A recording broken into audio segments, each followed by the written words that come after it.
BNP ক্ষমতায় গেলে নারীদের কর্মঘণ্টা কমানো নয়, বাড়বে কর্মসংস্থান। চালু করা হবে ডে কেয়ার সেন্টার। কার্যকর করা হবে পিতামাতার ভরণ পোষণ আইন। প্রধান 9টি প্রতিশ্রুতি দিয়ে ঘোষিত হলো বিএনপির ইশতেহার।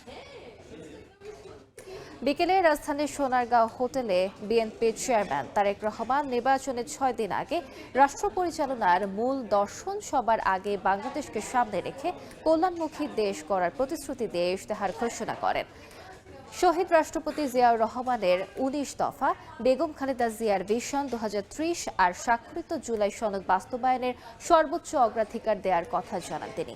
বলেন, মহান আল্লাহর প্রতি পূর্ণ আস্থা ও বিশ্বাসের ভিত্তিতে ইনসাফ ভিত্তিক, মানবিক ও সমৃদ্ধ বাংলাদেশ গঠনে অঙ্গীকারবদ্ধ বিএনপি। তারেক রহমান বলেন, বিচার বিভাগের নির্যাতনের ভেতর দিয়ে তার পরিবার, তার মা ও তিনি নিজে নির্যাতনের শিকার হয়েছেন।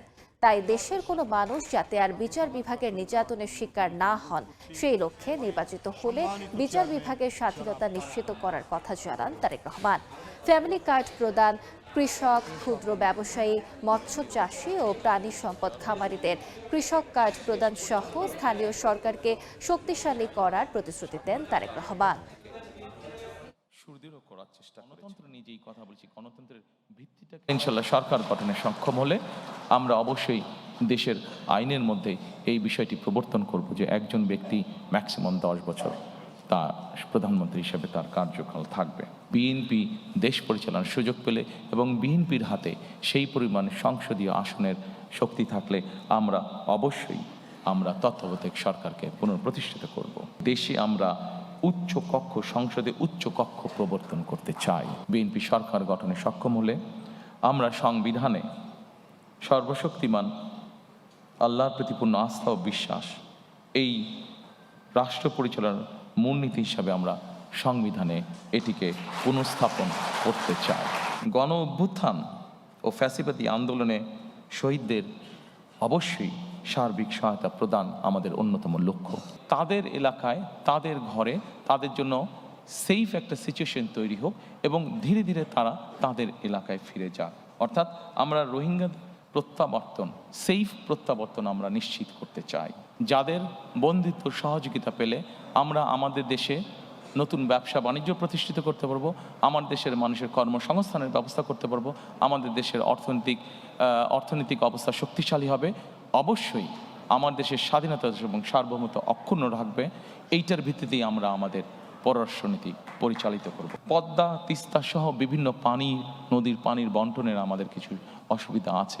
আমরা চাই যাদের সাথে আমাদের এই অসুবিধা আছে তাদের সাথে বসে আলোচনা করে আমরা এই সমস্যার সমাধান করতে চাই, যাতে আমার দেশের মানুষ তার পানির ন্যায্য হিসা পেতে পারে।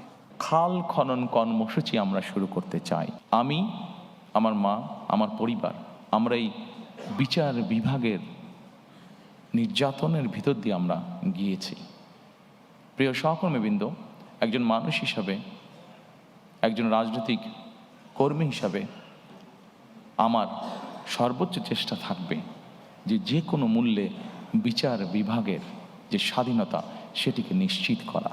কারণ আমি নিজে ভুক্তভোগী কিভাবে বিচার বিভাগ একজন মানুষের জীবন, একটি সংসার ধ্বংস করে দিতে পারে। অনেকেই অনলাইনে বা আইটিতে কাজ করে থাকে, কিন্তু তাদের পেমেন্টের ক্ষেত্রে বিভিন্ন রকম সেটার ক্ষেত্রে বিভিন্ন রকম সমস্যা হয়ে থাকে। আমরা সেই জন্য আন্তর্জাতিক পেমেন্ট যে সুবিধা আছে, পেপাল সহ এই ধরনের সুবিধাগুলো আছে, এগুলোকে আমরা ইনভাইট করছি, এগুলোকে আমরা দেশে নিয়ে আসতে চাইছি।